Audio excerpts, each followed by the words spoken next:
Presenting to you Unlocking Growth with Personalization, Driving Efficiency through CreativeOps. Over to you, folks. Thank you. Thank you to all for joining this session. A big thanks to our partners WebEngage for organizing this session. I know personalization has been talked about a fair bit today. We will take a slightly different tack to this. Our friend Arindam here has a broad array of experience in this space. Part of it will cover analytics, part of it will cover creative, which might not have been an area that is touched upon today. So we thought it will be interesting for the audience. So before we start, I just wanted to share why we wanted Arindam and the team that he represents to come and join. One thing that all of us know is obviously Airtel is a massive organization, but how massive it's sort of the tip of the iceberg is something that I just wanted to touch upon, just to give you the magnitude of the challenges that Arindam has to solve. So as a number of subscribers, you heard some numbers thrown, and all of the folks who had come before were large businesses, but Arindam and team have more than 400 million subscribers globally, making Airtel the third largest telecom company in the world. Now, that's something to be proud of as an Indian company, and proud of to be a fellow panelist with Arindam for that reason.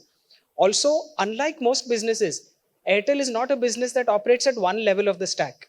They literally have to lay pipes in the ground for cables to flow and give us the data that we have. They have antenna, physical retail store operations, they have e-commerce, they have the highest level of the stack, which are slick apps where you can do e-commerce, where you can listen to music and so many other things, right? So Airtel as a business has so many diverse things. So first, I wanted to start by saying one, thank you for joining and sharing your insights.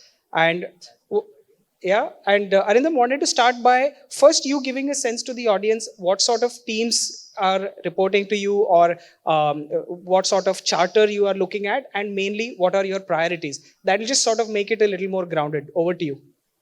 So Airtel has been one of the largest telcos in terms of user base for a long time. However, with data and technology becoming very, very critical, I think around 4 years back, we tried creating a new team inside Airtel called Growth Team.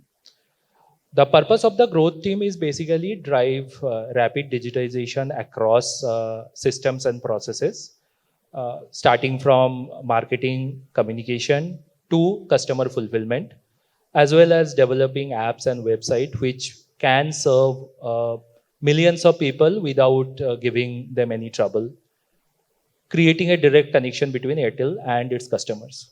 So that was the genesis of the Growth Team. Since then, we have actually done a lot of things which we are proud of.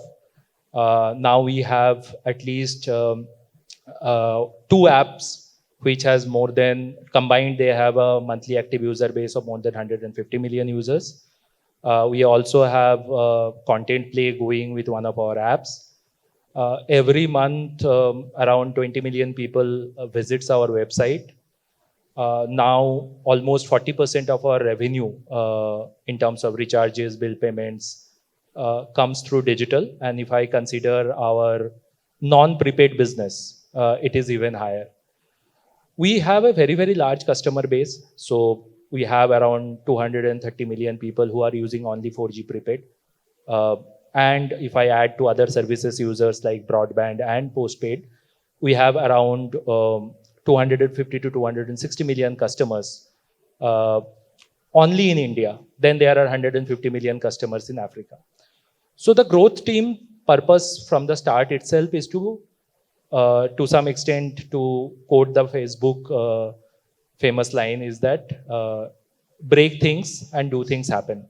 So from the start, we created a mentality where people are comfortable on experimenting things. So we deployed some kind of a very simple system that everybody talk about, but very difficult to deploy, is test, scale, and then use that learning to accelerate whatever you are doing. So as on today, we have a 30-member growth team who manages starting from customer acquisition to app customer acquisition for our apps, driving retention, usage, for all of our users, starting from app user, non-app users, everybody. And everything is done at a very, very large scale. So overall growth vertical is divided into multiple charters. I lead the charter for Digital Center of Excellence. In my charter, I have primarily three responsibilities.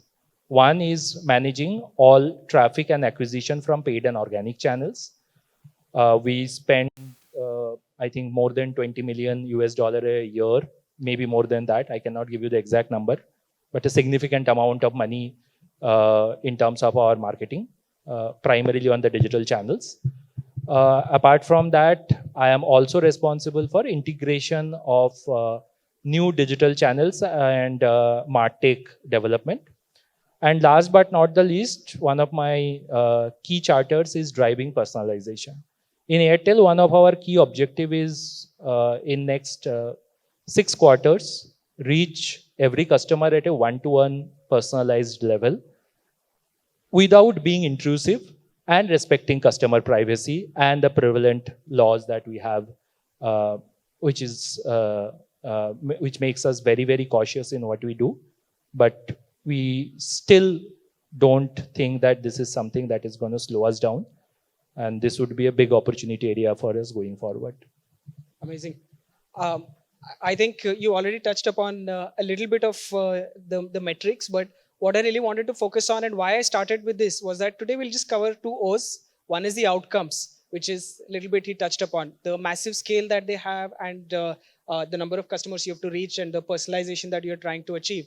And then supporting that are the operations, right? Which is really where the world that we understand, the world that we are trying to support as well. So wanted to understand a little bit more about the scale of your operations, because when we were chatting last, you were telling about the number of campaigns or variety of those things. Would love to hear some more of the end outcomes and the scale at which you're operating, just so that the audience can then appreciate the operations that go into it.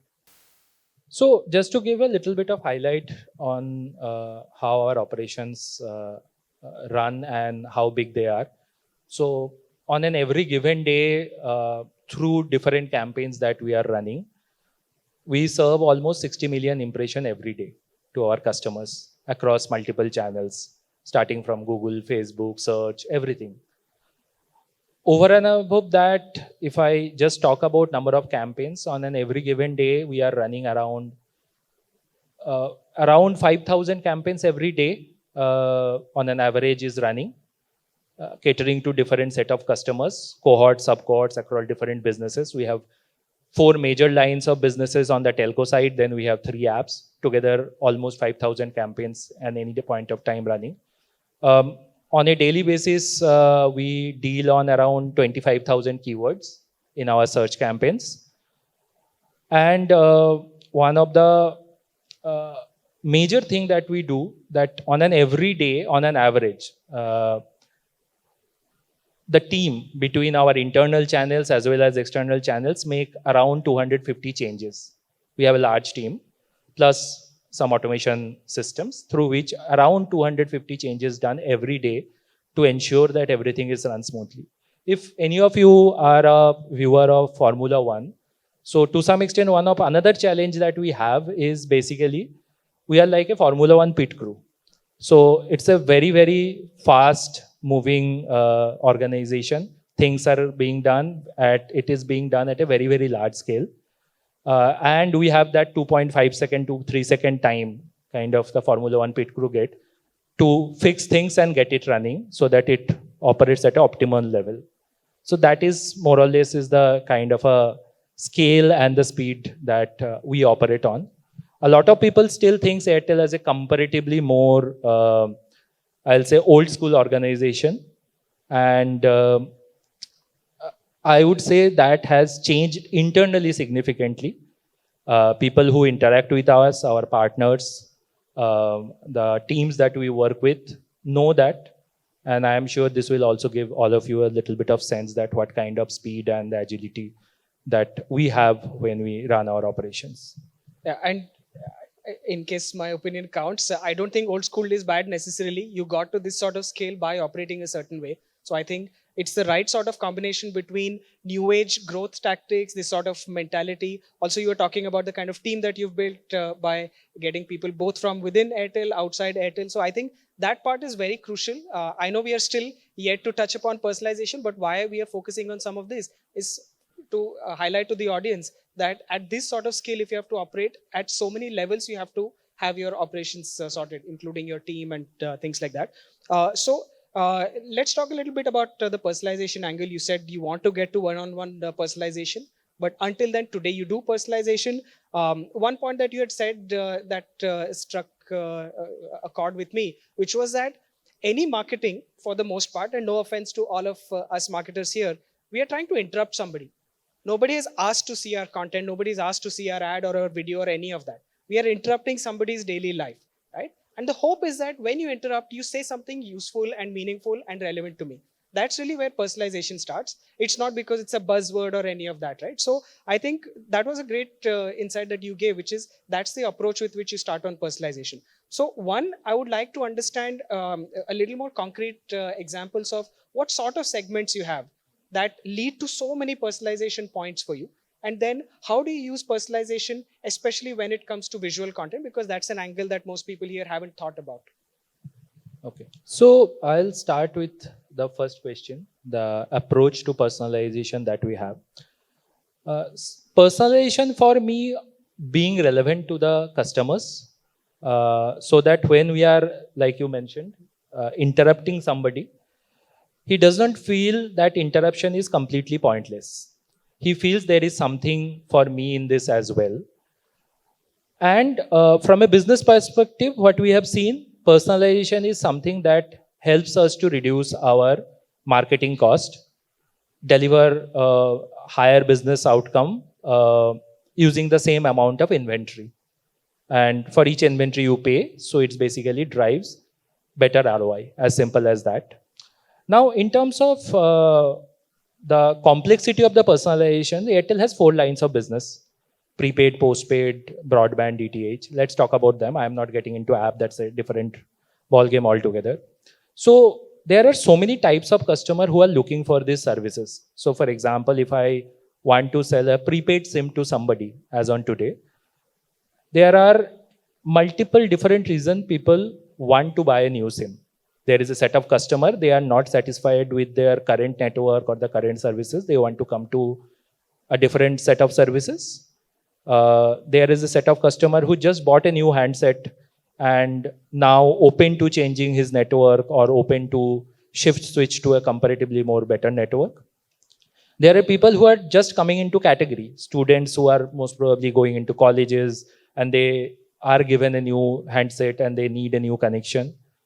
So similarly, if you just go forward, there are at least 15 to 20 major cohorts that we have who are potential audiences which we need to reach out to when we are trying to sell a SIM card, as simple as that. However, the challenge is that now at our scale, all of these cohorts are very, very big. And when you try to target these particular cohorts, and unfortunately for us, an addition of 1,000 users or a 10,000 users, nobody cares about in Airtel. Until and unless you do talk about in lakhs and millions, nobody is interested in what you are doing.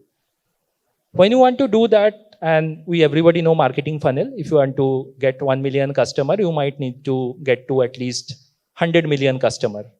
Only then you will get a 1 million subscribers or 1 million people buying your SIM card. So for each and every cohort, what happens is that the overall quality of that cohort goes down. So you need to create lookalikes, you need to get into more broader audience set. You cannot be very fine-tuned to it. Because if any of you have dabbled in any of the marketing systems, if you make a cohort very, very small, your cost simply goes up. It is not a solution for us. That is where I think automation and personalization comes. So what we do is basically we to define the broad cohorts. Once we are happy with these are the broad cohorts, and we test these broad cohorts at a very, very small scale and see how they are performing. And then when we try building lookalike of them, we want to use our internal data science team to build a broader audience of lookalike, or use Facebook or a Google tools that they have where you can simply upload and create lookalikes, all these things. We then try to map them back to our internal data as well as the data is available in the platforms, and break them into smaller sub cohorts at a localized level, sometimes going up to a pin code level for certain services. So for example, a very good example is broadband. Airtel broadband in Delhi, maybe it's everywhere, but if you go into certain cities, it is only one part of the market, one part of the city, other part it is not there. So you need to ensure you don't end up targeting people where I am not being present. So breaking this into very, very localized campaigns. And in every campaign, you break these major cohorts into their interest and affinity level. So let's say, if I talk about a student cohort, a student who is going into a college and maybe buying a new SIM, got a new phone, has multiple types of interest. There are some students who are interested in gaming. So there you might go and pitch him, this is a network where the latency is low, you can have gaming, best gaming experience here. There are students who are more worried about how would my connection quality be. You talk about this is one of the best networks that we have in your region. I simply cannot just say that it is the best network across all region. If I know in this particular region, particular pin code, particular geography, I have an advantage, I will push it. I will say this is the best network in your region. I might not use the same communication somewhere else. Similarly, there are students who are looking for, can I get some free content with this? I need to watch some free TV, free live TV, or some other contents. So all these comes into play. So a student cohorts now get broken down into 5, 6, 10 sub cohorts, and then you break it down across region, geographies. If I add a complexity more, there can be regional cohorts also. So people who understand English, people who do not understand English. So a single prepaid acquisition campaigns ends up having, if I go line item wise and into communication, some 5,000 communication running within a single prepaid campaign in a single channel. And that is where we realize that it is impossible to manage at this scale without some kind of an automation and inciting system. If I have 5,000 creative running, how would I know what is working where? It is possible to ask our agency partners or our internal analytics team to give us some sense of what is working, not working, as long as it is finite. When you are becoming 5,000, 10,000 line items, it becomes very, very difficult. Every communication, every creative, you need to map back and understand which is working, what is not working, and then why it is working or not working. So that is where I believe we started our overall approach, changed our approach from a manual to an automation kind of a process. What we did is basically we tried multiple tools and we found Rocketium is one of the tools that we found helped us do some of this piece. We tried with creative analytics and creative automation. And now we are trying to integrate this across our channels so that I know if a creative is working on a particular set of audience, what are the components of that creative that is most likely to influencing this particular cohort of users to click more or completing the journey. So that's what I'll say the approach we have taken so far. And we hope this will help us to go to the next level. It's incredible, man. I think a lot of huge numbers were dropped. But one thing I want to highlight to the audience is that not everybody will have to think about adding 100 million more people. But I think the principles are absolutely right. There is a deep understanding of who the customer is, saying it's not just a student and they do kuch students go. Students have gaming as an interest, maybe Formula One, whatever else, right? So I think that's really important. The other thing is around internal operations. So not everybody has to operate like a pit crew, but they will have so much work happening. Why do work which is mundane and repetitive, and what systems can do, right? So I think that focus on automation and using the best of breed technology, I think that's another good one. And then analytics, what he's saying is a very interesting point, which is that if you're looking only at a platform level analytics, you get the superficial stuff. At your scale, to get that out of 100 million, 1% conversion is 1 million. To get to that next level, you are looking at analytics that other people are not looking at. That I think is a very interesting point. So one thing I want to go a little bit deeper on is, now that you mentioned all of these different kinds of cohorts and their interests, so sub cohorts and things like that, do they see the same sort of message? Because last when we were talking, you're talking about how the communication is also adapted so that the visuals that they see are very different. So can you tell me what sort of a role do visuals play in that communication, in personalizing the communication to these cohorts? See, visual is very, very important because if you talk about marketing channels, I think there are only few channels like Google search, which is at scale, and where you don't have the opportunity to play or show a lot of visual, show a video or a visual, audio visual or a visual kind of a communication. Everywhere else, it is the visual communication what matters. And everybody knows search is a channel where you are limited by the number of people searching for you. And 100 million people will not be searching for you at the same point of time for the same service. So you need to tap into their latent needs. And that is where audiovisual communication and visual communication comes into play. So in terms of the way we approach this, we have a master communication, which basically caters to the primary cohort, okay, what we called a master cohort. Then we try to blend in the messaging of that sub cohort. So and some bit of localization. So definitely not everybody will be seeing a same message. So a student who is in, let's say, in a metro and interested in gaming will see a message which talks about best gaming experiment in English, and most likely carry a visual of something which is more metro-centric, like a PUBG, where you need a slightly better network and you are comfortable, you have a slightly higher end phones. A student, for example, who is in, let's say, rural Maharashtra, most likely see a message in Marathi, and it will most likely talk about some other game, which is more casual gaming, where you don't need a lot of bandwidth or a high-end phone. So all these elements are built into when you create the communication. Now the challenge, I think, I touched upon a little bit about the analytics part. So one of the challenge is that when you ask your creative or the design teams that I need so many communications, they beyond a point don't know what worked, what don't work. And I think you already touched base upon the fact that a platform level data, if you share with them, they just know this creative has worked in this particular cohort. They don't know anything beyond than that. So when you generate the next creative, what are the changes they need to do? Do they need to change the entire creative? Do they just need to change the text in the creative or the background image or the position of the CTA? That becomes very, very important. And we believe that is something that enable our design teams to do things while understand the implication of what is doing at scale by providing with good analytics.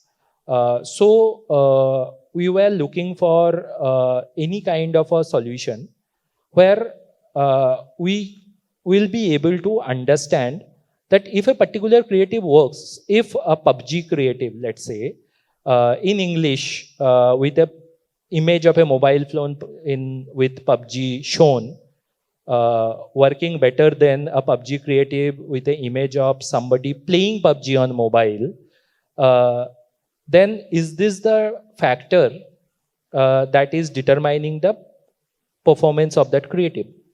That is where the creative analytics plays a role. Because when you run things at very, very big scale, it is impossible to come up with a completely new creative ideas every day. You have the same audience target, while the sub cohorts might change, the master cohorts don't change.